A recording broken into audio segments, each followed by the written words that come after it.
So, ayan na guys. Totoo na. O, ayan.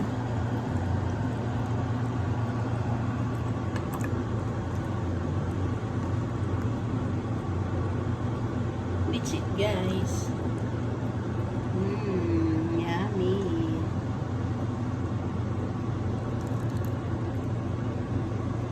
Let's eat beef stew. So yummy, yummy.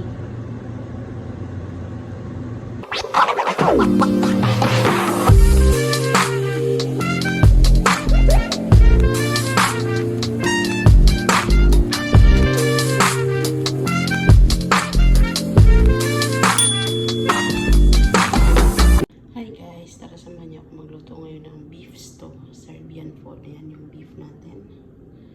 Meron tayong onion, garlic, potato, carrot, at ang ating blender.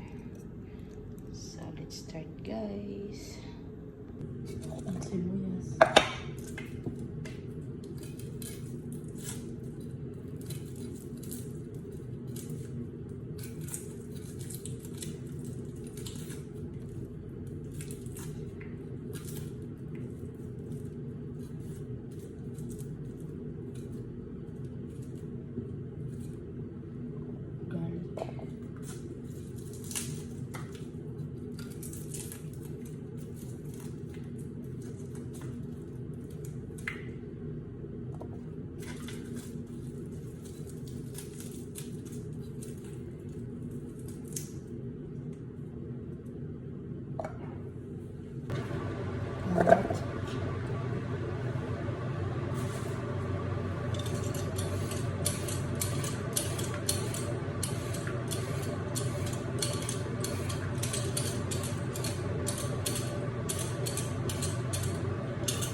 This is our garlic, onion, and carrot. So, I blend it all together. Now, let's put oil, guys. A little bit oil. Yeah, only like that. Yes. Oil is heat already, so we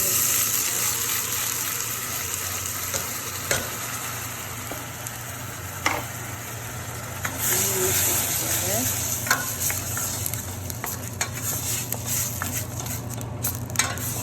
Guys, this recipe really, this is too much tasty.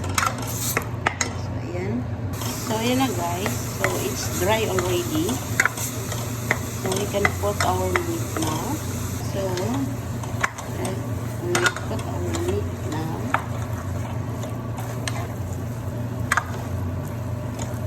And let our meat become watery. You know guys, if we are cooked meat, the water is coming out. So let's wait. We will mix.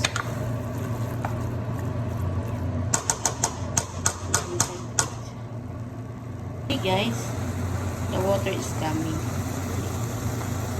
So let's wait, become dry, and then we will put again hot water. So, yun na guys, dry na siya. It's already dry. So, now we will put hot water.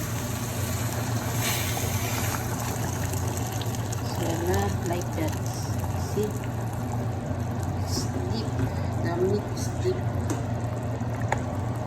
So, let's mix.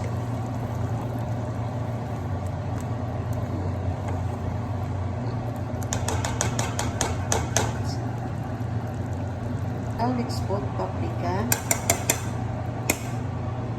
2 teaspoons.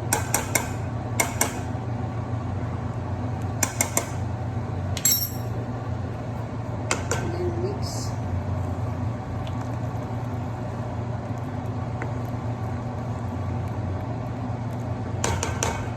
Guys, let's put this one. This is condiments, guys.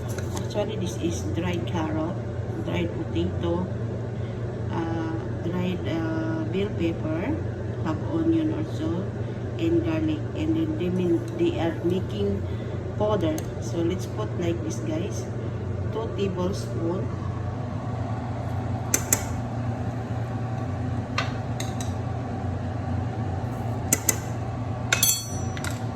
Mix it.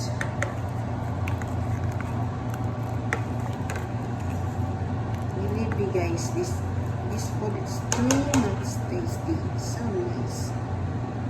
So yan, guys, let's cut the potato like this.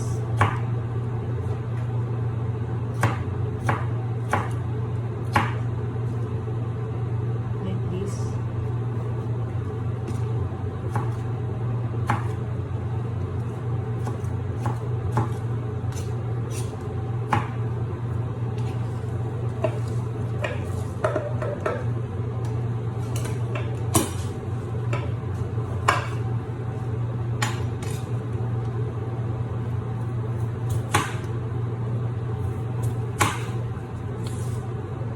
Let's put 1 teaspoon of salt.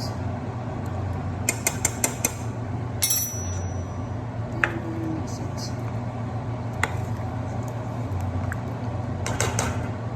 So, ayan na siya, guys. Luto na yung ating, the beef is already tender. So, we put our potato. Ayan. Potato dice.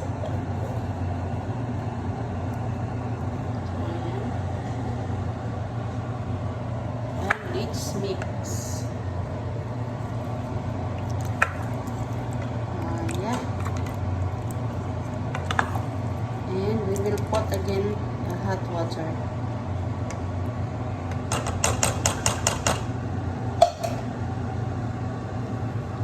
So ayan, so now it's same as sticky, so we will put hot water, guys, because this is beef stew, so nice you have soup. Okay, like this. We will wait until the potato is tender.